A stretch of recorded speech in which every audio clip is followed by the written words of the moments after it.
C'est la première fois que vous effectuez une visite en Chine. Quelles sont vos attentes? Je dois alors rappeler que ça fait 24 ans que nous avons rompu les relations avec la Chine populaire et que nous la reprenons maintenant. Donc pour nous, c'est une mission importante, ce voyage, parce que non seulement il va nous permettre de conforter, de consolider les relations de coopération entre nos deux pays, dans le principe du gagnant-gagnant, dans le principe de l'égalité et de la transparence dans nos relations. Et nous pensons également que c'est une occasion non seulement de renforcer la coopération pour le Burkina Faso, mais également pour la sous-région et l'Afrique de façon générale, puisque nous participons au forum, effectivement, de la visite d'État.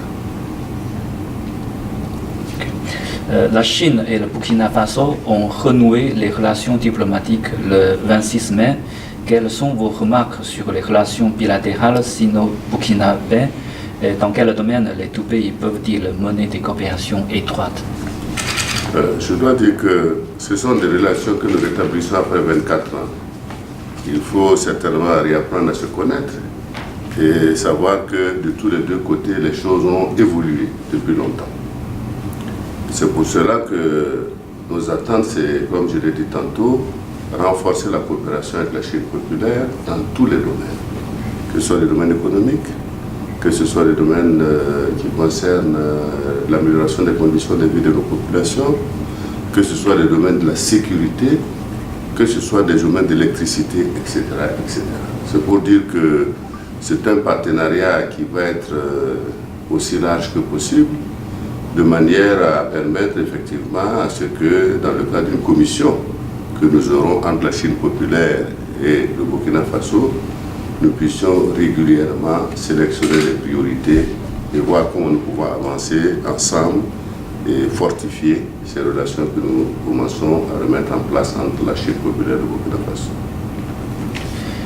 Vous allez bientôt voyager en Chine pour participer au sommet du Forum sur la coopération sino-africaine. Dans un contexte mondial où la montée du protectionnisme et de l'isolationnisme accentue l'incertitude et l'instabilité, quelles sont les significations profondes de ce sommet pour vous?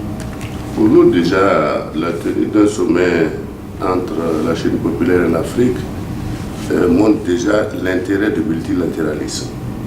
C'est ce que nous avons toujours défendu ensemble, parce que, comme vous l'avez dit, le protectionnisme qui est développé actuellement pose des problèmes, parce que c'est une véritable menace à la paix internationale et mondiale. C'est pourquoi, pour nous, la tenue de ce sommet est un vrai succès pour indiquer à ceux qui sont dans les politiques protectionnistes que nous, on a opté pour le multilatéralisme. On a opté pour une coopération fondée sur le principe du gagnant-gagnant, fondée sur l'égalité des chances et fondée sur la nécessité de développer le commerce international entre nous. Et je crois que l'Afrique et la Chine constituent une véritable force justement pour combattre justement ce protectionnisme. Récemment, il n'y a pas de bon œil sur la coopération sino-africaine. Ça veut dire que certains critiquent notre coopération amicale. Comment vous voyez ce genre de bruit? Je dirais que, vous savez, toute coopération amène toujours des critiques par-ci, par-là. Mais ce que je dois dire d'abord, c'est que la coopération entre l'Afrique et la Chine populaire, c'est une coopération qui est fondée sur des questions de souveraineté. Chaque peuple choisit les pays avec lesquels il veut travailler. Et l'Afrique a choisi de travailler avec la Chine, forcément. Ça ne peut pas être d'un bon œil par tout le monde, mais c'est notre choix et nous en tenons à ça. Et donc je voudrais dire que nous ne regrettons pas cette coopération sino-africaine qui existe et qui se développe de jour en jour en la faveur en tout cas de nos peuples respectifs. Ok, c'est toutes mes questions. Je laisse ma place à mon collègue.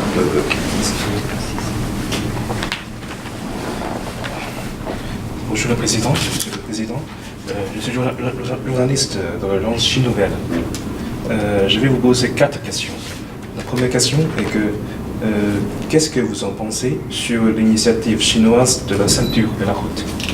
Nous pensons que c'est une bonne initiative, puisqu'il s'agit de la mondialisation sans frontières, de faire en sorte de développer le commerce à travers des infrastructures qui peuvent être aussi bien routières, ferroviaires, qui peuvent être également liées, je dirais, à tous les aspects qui vont nous permettre donc de développer ce commerce entre les différents pays du monde. Et je pense que c'est une initiative à soutenir. C'est une initiative d'ailleurs qui a été remise au jour pour le forum, pour lequel nous aurons, en tant que pays africain, apporté encore notre soutien sur cette initiative donc développée par le président Xi Jinping. Et qu'est-ce que l'initiative chinoise de la ceinture de la route, selon vous, peut apporter aux pays africains, y compris le Burkina Faso? Vous savez, la nécessité de développer le commerce entre nos différents pays nécessite des infrastructures. Et cela est important. S'il n'y a pas d'infrastructure de commerce entre les différents pays, il est évident qu'il sera difficile de pouvoir développer le commerce entre nos différents pays. Nous avons des productions qui intéressent la Chine aussi a des productions qui intéressent le reste du monde. Donc il faut que nous créions justement cette mondialisation sans frontières qui permette à ce que nous puissions vendre des produits, échanger librement et pouvoir faire créer la prospérité dans nos différents pays. Et je crois que c'est l'objet d'une telle initiative qui a été prise par le président de la République populaire de Chine, que nous soutenons et nous encourageons. C'est un projet qui va prendre du temps, probablement, mais c'est un projet qui est nécessaire si nous voulons développer, donc, comme tu l'as dit tantôt, le commerce international. Et des perspectives historiques, politiques et économiques. Comment comprenez-vous la phrase du président chinois, M. Xi Jinping, que la Chine et l'Afrique sont depuis toujours liées par une communauté de destin? Vous savez, la Chine, comme vous le savez, c'est pas à moi de vous l'apprendre, vient de très loin. Comme l'Afrique, il n'y a pas très longtemps de cela, la Chine était dans les mêmes conditions difficiles dans lesquelles se trouve l'Afrique aujourd'hui. Et aujourd'hui, nous constatons que la Chine, grâce au travail, grâce à une orientation et une bonne vision de son développement, est devenue aujourd'hui une puissance mondiale. C'est un constat. Donc, la communauté d'intérêt, c'est le fait qu'ils savent déjà ce que nous avons traversé. Ils savent les étapes qu'ils ont eu à mettre en place pour avancer. Et donc, ils sont à même de mieux nous encadrer, nous conseiller également dans le sens de notre propre développement. Et je crois que c'est cet accompagnement que nous attendons de la Chine populaire. Et je voudrais simplement dire que pour nous, il n'y a pas de doute qu'historiquement, la lutte du peuple chinois était toujours une base d'intérêt pour les peuples africains qui déjà à l'époque se battaient pour la libération de l'Afrique. Et aujourd'hui, ça reste toujours une source d'inspiration de voir un pays qui a des milliards d'habitants et pouvoir nourrir ses habitants, les loger, les habiller, s'occuper de leur santé. Et c'est toujours quand même un vecteur qui est important et qui amène l'admiration. Et c'est pour cela que je pense que cette communauté nous permet de trouver les terrains d'avoir une bonne coopération entre l'Afrique et la Chine.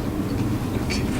Et ma dernière question est comment le sommet de forum de coopération sino-africaine va promouvoir la construction d'une communauté des États encore plus solide?